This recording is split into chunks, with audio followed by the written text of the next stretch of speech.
Bom pessoal, boa tarde. Vou fazer aqui mais um vídeo sobre um carro bem interessante. É um Diplomata Coupé 1983, tá? Ele tem o motor mais forte da linha, né? O 250S.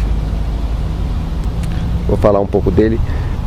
Hoje em dia, na década de 80, na década de 70 e na década de 80, o Opala Coupé era mais vendido.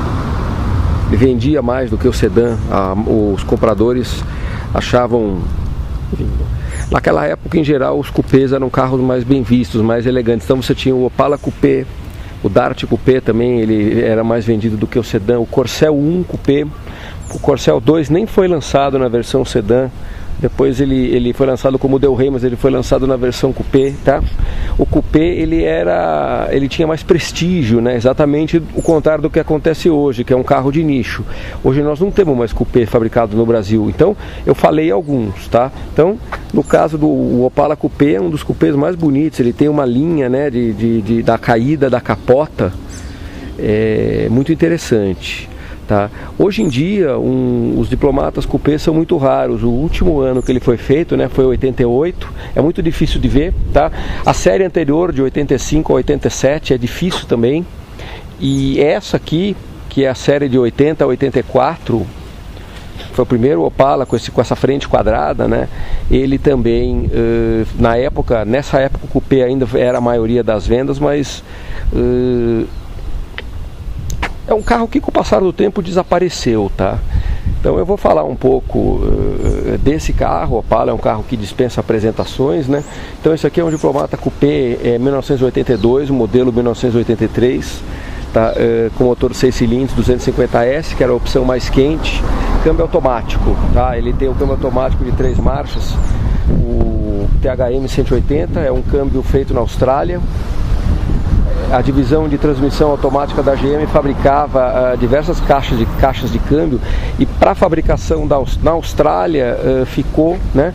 A Austrália ficou sob a responsabilidade de fabricar essa caixa. É uma caixa Light Touch, que é uma caixa para pouca carga, para motores menores e para aplicação menos severa, e para motor longitudinal e tração traseira, tá? THM 180. É uma caixa de 3 marchas, sem bloqueio do conversor de torque, um desenho de projeto já bem antigo, uma caixa já nesta época já era ultrapassada. A GM levou essa caixa até 87, no último Diplomata que tinha a frente reta, né, que não tinha aquela frente inclinada do 88. Quando ela fez uma série de aperfeiçoamentos, em 88 a linha Opala melhorou demais, e uma das responsáveis aí foi a caixa de câmbio automática de 4 marchas, a ZF 4HP22, tá? Que com aquele emblema Automatic 4, né? Aliás, aquele emblema desapareceu, não existe nem, o paralelo nunca foi fabricado, o original você não acha mais, e no Diplomata ele era cromado, tá? Então, com o passar do tempo, aquele cromado saía, tá? O Diplomata 6 cilindros, assim como o 4, mas o 6 era o automóvel mais completo da GM, tá? Ele tinha o acabamento top, tá? Nessa época a GM não equipava o carro com acessório elétrico, então ele não tem trava elétrica. O espelho retrovisor dele, isso é o mais tosco, nem tem regulagem por dentro. Então você regula ele mexendo por fora, né? E se pro lado do motorista tudo bem, pro lado do passageiro, é bem complicado, porque você precisa de um passageiro para regular esse espelho, tá? Apesar de ser um dos carros mais caros do Brasil, ele não tinha, né, uma prosaica alavanquinha, que nem, por exemplo, a linha Dodge sempre teve aqui, ou a linha Galaxy, em que você conseguia regular o espelho, tá? Mas eu acho assim que o pecado de acessório desse carro é esse e um outro que eu vou falar para vocês depois, tá? Ele tinha um acabamento de veludo de alto padrão, uma forração de porta muito bonita. Ela ainda remete aos Commodoros da década de 70, inclusive essa lâmpada, né, que ela tem esse símbolo. Primeiramente ele foi usado nos Gran Luxo. Então essa é uma peça, na minha opinião, bem anos 70, tá? num painel de porta que é muito resistente, tá? Na minha opinião, você vê que esse tecido é um veludo espinha de peixe, né? Ele é um veludo mais áspero, ele tem uma excelente durabilidade, tá? Tanto é que aqui você tem quem dirige o carro com o vidro abaixado e o cotovelo apoiado aqui, né? Você vê que esse carro é bem cuidado, mas ele aguentou muito tempo, tá? Então você tinha esse banco alto era universal na linha GM dessa época, ele saía no Chevette, nos modelos mais caros, né? No Monza e nos Opalas, tá? No Opala, que ele tem no Diplomata, ele tem esse vinil espinha de peixe, esse veludo, perdão, e a parte de trás é um veludo de boa qualidade, tá? Com esse galãozinho que o pessoal chama, que no inglês eles falam piping, também de veludo, tá? É do mesmo veludo. Então ele tem um acabamento de uma qualidade mais legal que a dos Commodoros ou a dos Monzas SLE, que era um veludo similar a esse que está usado na traseira aqui na frente do banco, e a parte de trás era de curvim, tá? Um curvim similar a esse. Então o Commodoro teria um veludo deste padrão aqui na frente e o curvinho na parte de trás, tá? Outra coisa interessante do Diplomata, não sei se eu vou conseguir focar aqui, ele tem duas luzes de cortesia, né? Uma desse lado, outra desse, tá? É bem interessante. Um vinil, um veludo de alto padrão aqui no revestimento, tá? É um veludo grosso, um veludo que depois sumiu, tá? Os mais novos da GM, os 88 em diante, usam um veludinho bem mais vagabundo. O desse carro tá excepcional. O veludo desce, né, pelas colunas, e aqui no porta-bagagito, né, porta-chapéu, você tem um veludo também, que nesse caso esverdeou um pouco pelo desbotamento, tá? O carpete do carro é um carpete grosso, vocês podem ver aqui, de excelente qualidade, e ele é repetido aqui. Olha esse carpete, tá? É um carpete, ó, dá para vocês terem uma ideia da altura do carpete, tá? Então ele é muito mais que uma simples forração, tá? O Opala tem o acabamento em carpete aqui na lateral. Então deixa eu passar um pouco para a parte traseira. Dá para vocês terem uma boa ideia aqui do estado, né, desse carro. Ó, o porta-mapa, o porta-chapéu atrás, tá? A lateral deles, dos Diplomata, vem no mesmo tecido navalhado, com o apoia-braço em vinil, e o mesmo cinzeiro dos primeiros Opalas, por exemplo o SS72. Só que aqui ele é metálico, só que aqui ele é pintado na cor do carro, em vez de ser cromado, né, de aço inox, na verdade, a superfície. A linha 83 marca o primeiro ano das das manivelas de vidro de plástico. Foi uma péssima mudança. Essas manivelas, elas espanam, né? A máquina de vidro, ela tem uma ponta meio serrilhada, e a manivela tem a serrilha de plástico. E com o passar do tempo a máquina fica dura e tal, você não lubrifica, essas porcarias dessas manivelas espanam, e hoje em dia é muito difícil achar, tá? Aquela ali dá pra ver pela cor, que é uma manivela paralela, e ela já tá dando problema. É uma porcaria, tá? Então assim, é um carro de acabamento bem feito, tá? De materiais de qualidade. Só que ele é um carro que ele não tem nenhum dispositivo elétrico, perdão. A trava das portas é manual, o retrovisor você controla por fora, os vidros são de manivela. A única coisa elétrica que esse carro tem de acionamento é a antena elétrica, tá? Essa aqui ainda é a antena, não sei se a máquina é original, eu creio que sim, mas o biquinho dos Opalas, né? A antena ficava atrás, esse biquinho alto, isso é característico dos Opalas, tá? É uma coisa que pessoalmente me dá bastante tesão quando eu vejo um Opala velho ainda com essa antena original, tá? Esse biquinho, isso é bastante raro, tá? O que mais que ele tem? Voltando aqui para dentro, tá? Ele tem o painel com conta-giros, tá? Como ele é um motor 250S, tem um comando de válvula um pouco mais bravo, né? Então tá meio claro aqui assim.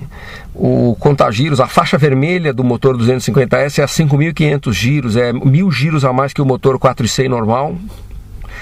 que é conhecido por 250, então ele tem um velocímetro até 200, o 4 cilindros era 180 na época, tá? Marcador de temperatura, marcador de gasolina, aqui as luzes de pisca, pressão do óleo, freio, bateria, farol alto, o afogador iluminava no próprio botão, tá? O botão dos faróis não tinha aquela iluminação aqui, é outra diferença dos Opalas mais novos, então eu vou... Deixa eu ligar a chave para vocês verem. Onde é que eu botei? Tá aqui. Tá. O espelho dele até tá meio... Ele já tem o fotocrômico. Tá, você ligou aqui. O botão do afogador, então, ele ilumina no próprio botão, tá? Esse painel, ele tem 3 pontos aqui em que você tem a iluminação é branca, cor normal da lâmpada, né, meio amarelada, eu chamo de luz, e ele ilumina ascendentemente, os instrumentos não são iluminados por trás, tá? Aqui, esse aqui tá com toca-fitas motorrádio, né, eu brinco, o sistema de Home Theater Premium, um sistema péssimo, ele tem um alto-falante aqui, essa é outra coisa que dá tesão nesse carro, e um falante traseiro, do lado direito, no porta-mapa. Eu vou mostrar para vocês. Quer dizer, até isso esse carro manteve a originalidade, tá? Você vê o falante ali, ó. Então ele tem, na verdade, ele tem um estéreo esquisito, porque um falante sai na frente e o outro sai no porta-chapéu lá atrás.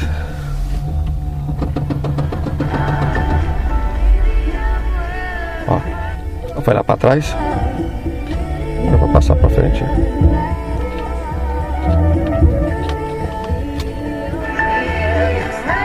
Agora passou aqui para frente, tá? É um som, assim, é um som de péssima qualidade.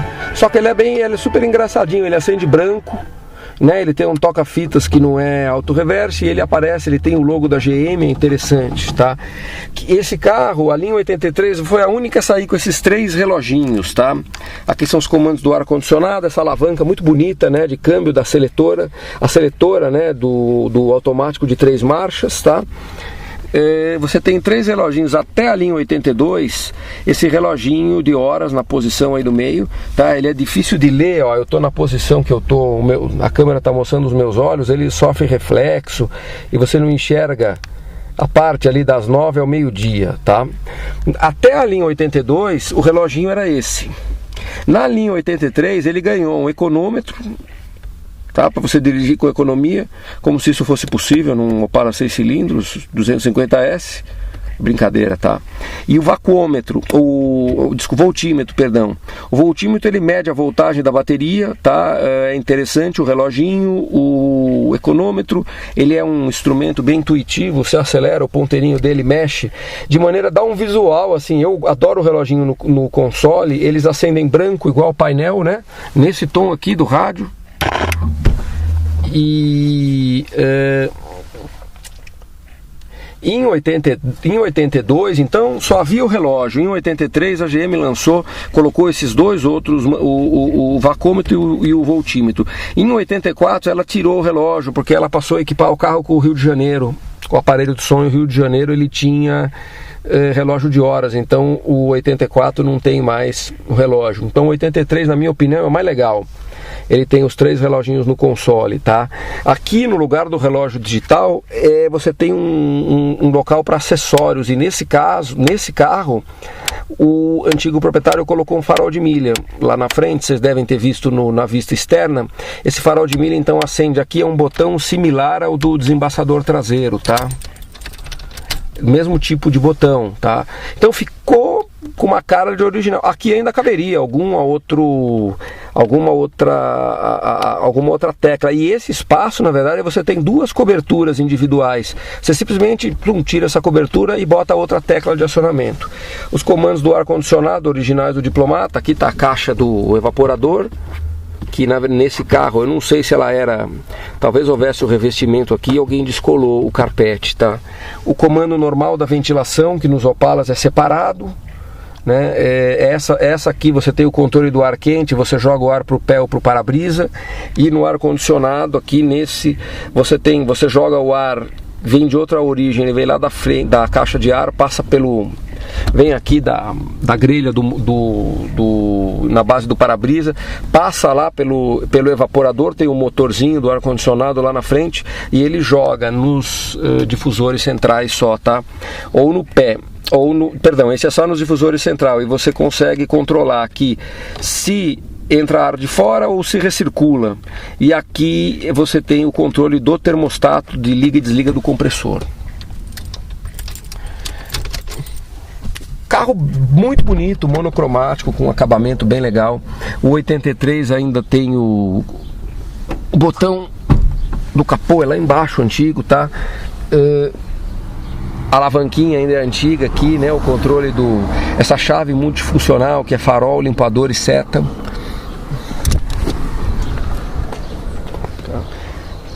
A soleira de alumínio, isso depois foi trocado por plástico. Enfim, é um carro bem interessante. Esse aqui ainda está com os adesivinhos originais da calibragem dos pneus, tá? Esse ainda tem o cinto abdominal, ele não tem o cinto 3 pontos ou o cinto, né, diagonal. Então é aquele cinto que mais enfeita do que outra coisa. Nesses Opalas antigos, o console não tinha nenhum porta-objeto. Depois eles desenvolveram, né, o porta-objeto aqui na frente. Então o único porta-objeto que esse carro tem é aqui, né, um pequeno console, e na porta do motorista você tem um porta-mapa, na do passageiro não. Então o passageiro é obrigado a usar o porta-luva ou esse console central. Isso hoje em dia incomoda. A gente tem celular, carregador, você carrega um monte de tractana e falta espaço dentro do carro, tá? Então aqui os faróis de neblina, né? É um farol de uma instalação de época, o farol de neblina estilo antigo. Dá um visual legal, eu gosto. Ele foi colocado bem embaixo, né, na linha do farol, eu acho que fica bonito, tá? Dá uma olhada aqui na casa de máquinas.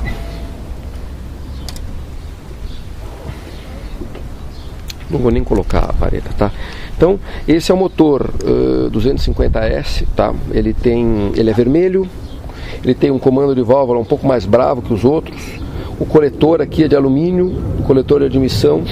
Ele tem tucho mecânico, então ele faz um barulhinho de válvula, e ele tem o carburador Weber 446. Quem conhece Opala sabe do que eu estou falando, tá?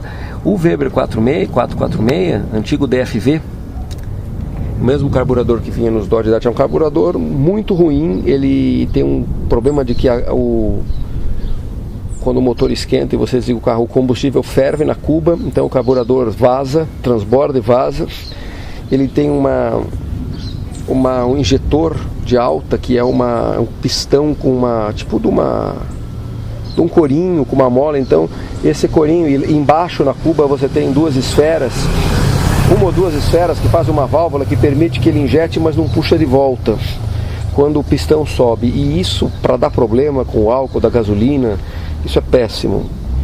Outra coisa, esse carburador ele tem duas borboletas de mesmo diâmetro que abrem ao mesmo tempo. Ele é um carburador duplo simultâneo. Lá embaixo ele tem uma borboleta grande de afogador em cima e duas embaixo. E essas duas borboletas, cada uma delas tem o seu parafuso de lenta de ar. Então, na verdade, você tem que regular a marcha lenta para as duas borboletas, o que é chato, tá?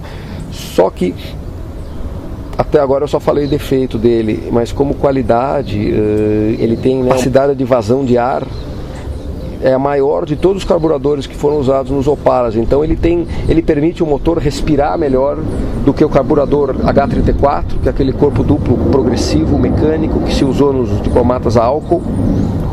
Não vou nem falar do 3E, que é um carburador mais restritivo ainda. Então, desses três duplos, o 446 é o que permite mais entrada de ar. Ele permite que o motor respire melhor, que o motor admita mais ar, principalmente com um comando um pouco mais bravo, como o 250S. Conclusão, ele dá mais potência em alta, o motor não mata tanto em alta, tá?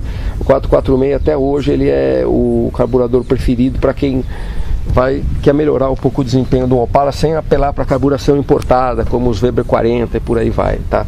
Você consegue usar uma panela de carburação, né, essa panela de filtro de ar original da GM. Aquele é o melhor carburador. Esse é o melhor carburador a esse respeito, tá? O outro defeito grave do Diplomata 83 que eu achei é que esse carro tem platinado. Então ele é um carro top de linha da época, com tudo que você pode imaginar, mas que além do retrovisor ser regulado só por fora, ele tem platinado. O que isso significa? Esse tem aquele velho distribuidor, tá, dos Opalas dos anos 70, que você tem os parafusos na tampa, 2 parafusos, tá? E você tem a bobina do carro, olha o condensador externo dela, do platinar, né? Do sistema de ignição. Você tem a bobina vermelha, que era a Bosch de alta potência, para carro com platinado, tá? Um motor 6 cilindros comprido, com platinado, e um carburador só no meio, né? Então onde você tem problema que o cilindro que está aqui recebe menos combustível do que os que estão aqui, isso é óbvio.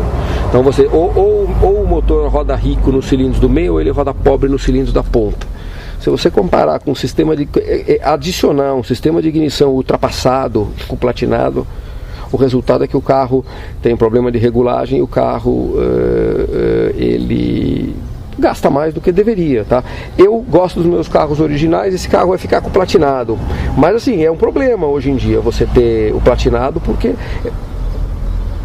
os fabricantes de platinado hoje, eles têm, as peças são de baixa qualidade, quase não tem demanda mais. Todo mundo recomenda você botar um distribuidor original, com uma ignição Bosch, ou se você não achar, você compra o distribuidor Gauss, eles vendem por 150, 200 reais, com módulozinho de ignição, ou comprar algum distribuidor com módulo rei ali interno.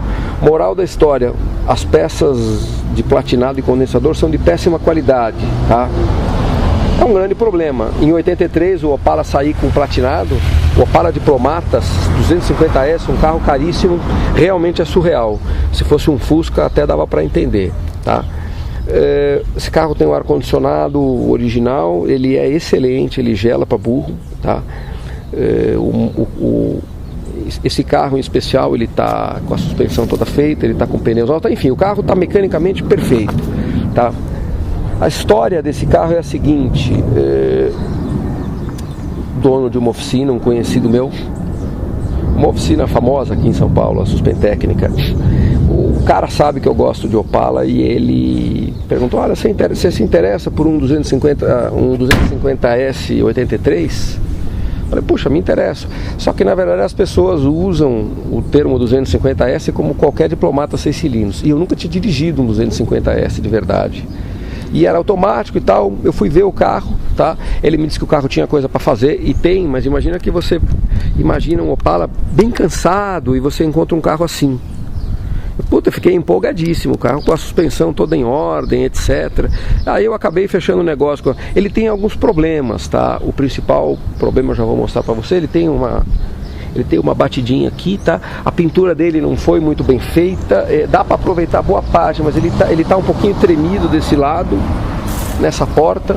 Ele tem umas mocinhas no teto, e aí a gente chega na pior parte desse carro, que ele tá podre aqui no arco do paralama traseiro, e aquele podre clássico dos Opalas, né, que ele percorre aqui, né, nessa caixa de ar aí da parte de trás, tá? Aqui o podre já estourou, esse carro já foi feita essa funilaria e encheram ele de massa aí, tá? Tá com massa até aqui, dá para ver claramente. Então tudo estourou, então isso exige a pintura dessa peça inteira. O lado de cá tá melhor, mas ele já tem um podrezinho ali embaixo, então da mesma maneira isso vai ter que ser feito aqui, tá? E o outro problema dele, ele tem uma pequena colisão desse lado aqui. Dá pra vocês verem aqui, ele deu uma ligeira embicada no paralama, eu já puxei com a mão aqui um pouquinho, né? Mas até o para-choque dele quebrou a garra, eu já comprei outra. Mas eu vou fazer, e então ele bateu aqui, né? Eu que puxei um pouco, eu já puxei um pouco com a mão tudo isso. Tá? Então ele tem esses defeitos, mas é um carro, é um carro super bonito, é um carro que ele faz presença, né? E ele você não precisa fazer uma pintura inteira, você basta pintar, basicamente tem que pintar as laterais, tá? O emblema diplomata aqui está descolando, tá? O metal, mas basicamente é só, tá? Eu teria que pintar o spoiler, que ele está ligeiramente raspadinho, mas o resto é um carro muito bonito, um carro muito zerado e carro que marcou muito época, porque na época dele, além disso aqui ser muito caro, era o mais forte de todos, era o 250S, então ele faz aquele barulhinho, eu vou ligar para vocês verem, o 250S faz aquele barulhinho e e é muito forte. Na verdade, esse carro